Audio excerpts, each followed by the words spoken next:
Bonjour à tous, je suis avec Sassandra que j'ai rencontrée hier, tout juste hier, c'est hyper frais, au Boost Breakfast de Vanessa. Sassandra, c'est assez incroyable, est déclencheuse de vie magique. Alors on va vous expliquer pourquoi. Bonjour Sassandra. Bonjour Sébastien. Tu vas bien? Bien et toi? Alors oui, moi je vais toujours super bien. Déclencheuse de vie magique, explique-moi qu'est-ce que c'est. En fait, j'ai tout simplement pris conscience il y a pas si longtemps que ça, en fait, il y a à peu près un an, de ce que j'appelle la magie de la vie. J'ai pu me rendre compte, à travers mon expérience, celle de personnes dans mon entourage, d'à quel point l'univers était bienveillant, à quel point il n'y avait pas de hasard et à quel point on pouvait être co-créateur de sa vie. Ce qui me tient à cœur, j'adore cette expression, c'est de faire prendre conscience de toute cette magie à un maximum de personnes et de leur expliquer dans un second temps comment activer toute cette magie. Avant, c'était comment? Tout était normal, je ne me posais aucune question, je n'avais pas conscience de ce miracle qui est tout simplement la vie. Je n'étais pas dans l'appréciation. Tu n'étais pas dans l'appréciation, c'est-à-dire que tu n'avais pas vraiment conscience de l'importance de ta place en fait dans la vie et de la vie dans la tienne en fait. De la vie en général dans la tienne. Pour moi, le bonheur, c'est plein de petits bonheurs. À partir du moment où on est dans l'appréciation, comme je le suis devenue, il y a quelque chose qui est apparenté à mon propos, que je vis non pas 10 minutes le matin, comme c'est recommandé de le pratiquer dans le développement personnel, c'est la gratitude. Je suis vraiment dans la gratitude, dans l'appréciation de plein de petites choses. Qu'est-ce que nous propose Sassandra? Et ce n'est pas simplement de vous faire rêver, c'est aussi de vous faire découvrir un aspect de la vie qui est vraiment très différent. Tu faisais quoi avant d'être sophrologue et déclencheuse de vie? J'ai eu un parcours très éloigné de ça, oui. Ce qui n'est pas très étonnant parce que finalement les personnes qui sont sophrologues, très souvent il s'agit de reconversion. J'ai fait des études de commerce. J'ai été commerciale pendant 7 ans, dans l'internet principalement, vente d'espace publicitaire. Et ce qui me faisait vraiment défaut, cruellement défaut, c'est que je ne trouvais aucun sens dans ce que je faisais. Permettre à Renault de vendre une voiture de plus ou L'Oréal un mascara de plus, ça ne faisait absolument pas sens. Et ça ne me suffisait pas que de juste exercer un métier pour pouvoir payer mes factures, vivre au jour le jour. C'est pas suffisant en fait. Est-ce que tu peux nous dire comment en fait tu t'es retrouvée en fait dans ce boulot de commercial? Comme en fait le marché du travail n'a jamais été au beau fixe, je me suis dit au moins un travail de commercial, il y aura toujours du travail. Alors ça explique aussi ce besoin de sécurité qui a primé sur tout le reste, j'ai envie de dire. Des parents très inquiets de nature. J'ai vécu là-dedans, dans cette inquiétude. En fait, ils ont fini par me contaminer avec leur peur. À quel moment tu t'es dit, j'arrête en fait mon boulot de commercial et je me lance dans la sophrologie? Je suis partie en vacances une semaine. Et pendant le temps où je suis partie en vacances, ils m'ont affecté à un autre poste, qui était aussi un poste de commercial, mais sur quelque chose qui était la chose qui m'intéressait le moins. C'est-à-dire, s'il y avait une chose que j'avais absolument pas envie de faire et c'était juste pas imaginable, j'aurais jamais postulé pour ça. Il m'avait affecté à ça. J'avais besoin de me réaliser, de faire quelque chose qui soit vraiment quelque chose qui me corresponde profondément. J'avais en tête bien-être, qui m'avait toujours attiré, le fait de pouvoir contribuer à améliorer la vie des gens, c'est quelque chose qui résonnait énormément en moi.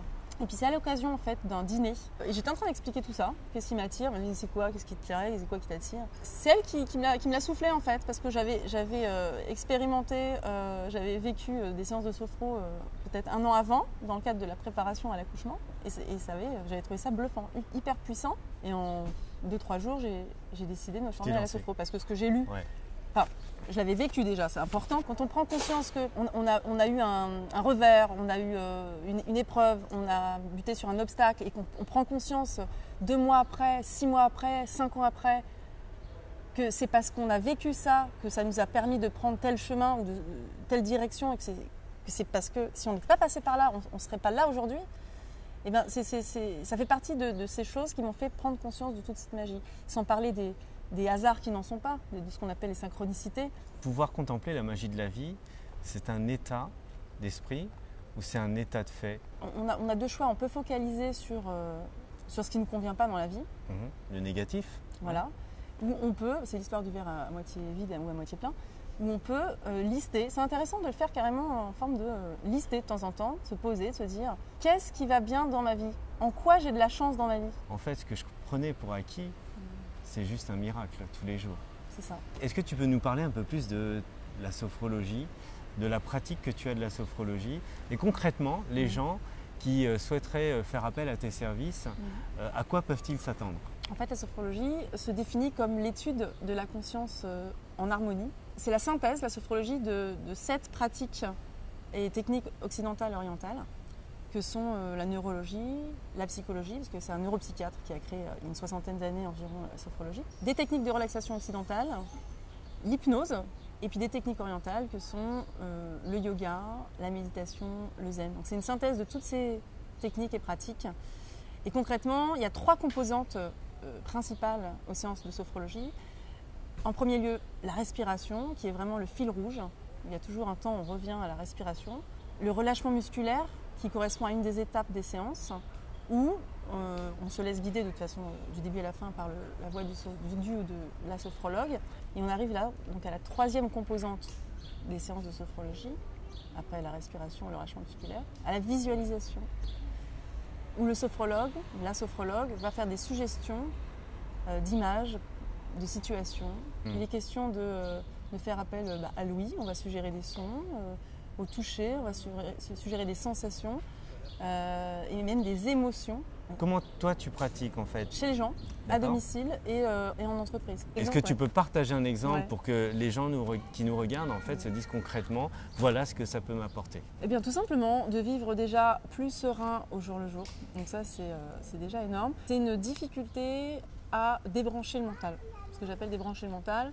Voilà, des personnes qui sont toujours dans des cogitations ou ruminations. 80% des problèmes de sommeil sont liés justement au stress, à l'anxiété. Dès lors qu'on relâche le corps, ça va relâcher le mental et réciproquement. Pendant les séances, c'est ce qu'on fait en permanence. Soit à un moment donné, on va relâcher le mental, ça va relâcher le corps, on va relâcher le corps, ça va relâcher le mental. Donc il y a cette espèce de cercle vertueux qui va toujours plus loin dans le relâchement. Quel serait le dernier message que tu voudrais donner aux gens qui nous regardent? Et c'est vraiment ce que j'ai envie de déclencher chez les personnes, c'est le fait d'être bienveillant avec soi, d'être bienveillant avec son corps. Et c'est une phrase que j'utilise d'ailleurs à la fin des séances, de prendre conscience de l'importance d'être bienveillant avec soi, et je dis que le corps nous le rendra. Merci Sassandra. J'espère que vous avez apprécié en fait ce parcours de Sassandra. N'hésitez pas en tout cas à la contacter. Nous mettrons tous les liens en fait dans la vidéo pour que vous puissiez vous aussi essayer la sophrologie. À très bientôt. Merci. Ciao, ciao.